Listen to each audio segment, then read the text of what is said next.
പാഠപുസ്തകങ്ങളുടെ അച്ചടി സമയബന്ധിതമായി പൂർത്തിയാക്കുമെന്ന് വി ശിവൻകുട്ടി. പാഠപുസ്തകങ്ങളുടെ അച്ചടി സമയബന്ധിതമായി പൂർത്തിയാക്കുമെന്ന് വിദ്യാഭ്യാസ മന്ത്രി വി ശിവൻകുട്ടി. പാഠപുസ്തക അച്ചടിയുമായി ബന്ധപ്പെട്ട ചർച്ചകൾക്കായി മന്ത്രി Kakkanad Kerala books and publishing society സന്ദർശിച്ചു. പാഠപുസ്തകങ്ങളുടെ അച്ചടി അദ്ദേഹം നേരിട്ട് വിലയിരുത്തി. 2, 4, 6, 8, 10 ക്ലാസ്സുകളിൽ പഴയ പാഠപുസ്തകങ്ങളാണ്.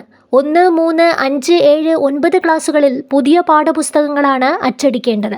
ആകെ 3.5 കോടിയിലധികം പുസ്തകങ്ങളാണ് അച്ചടിക്കേണ്ടത്.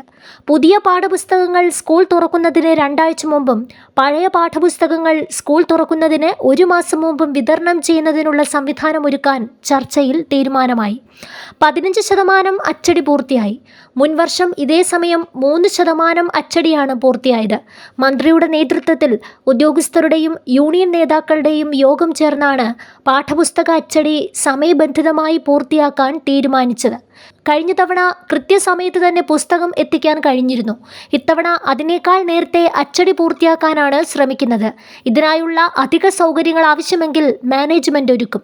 കേരളത്തിലെ പാഠപുസ്തക പരിഷ്കരണം ദേശീയ തലത്തിൽ ശ്രദ്ധ നേടിക്കഴിഞ്ഞു. ഇന്ത്യയിൽ ആദ്യമായാണ് ഒരു സംസ്ഥാനത്ത് പാഠപുസ്തകങ്ങളിൽ ഭരണഘടനയുടെ ആമുഖം ഉൾക്കൊള്ളിക്കുന്നത്. ഭരണഘടനയുമായി ബന്ധപ്പെട്ട ചർച്ചകൾ സജീവമായിരിക്കുന്ന കാലത്താണ് ഇതെന്നത് ശ്രദ്ധേയമാണ്. ഏകകണ്ഠമായാണ് കരിക്കുലം കമ്മിറ്റി പാഠപുസ്തകങ്ങൾക്ക് അംഗീകാരം നൽകിയതെന്നും വിദ്യാഭ്യാസ മന്ത്രി പറഞ്ഞു.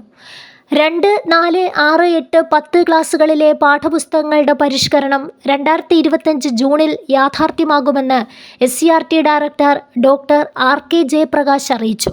പൊതുവിദ്യാഭ്യാസ വകുപ്പ് പ്രിൻസിപ്പൽ സെക്രട്ടറി റാണി ജോർജ്, പൊതുവിദ്യാഭ്യാസ വകുപ്പ് ഡയറക്ടർ S ഷാജഹാൻ എന്നിവരും മന്ത്രിക്കൊപ്പമുണ്ടായിരുന്നു.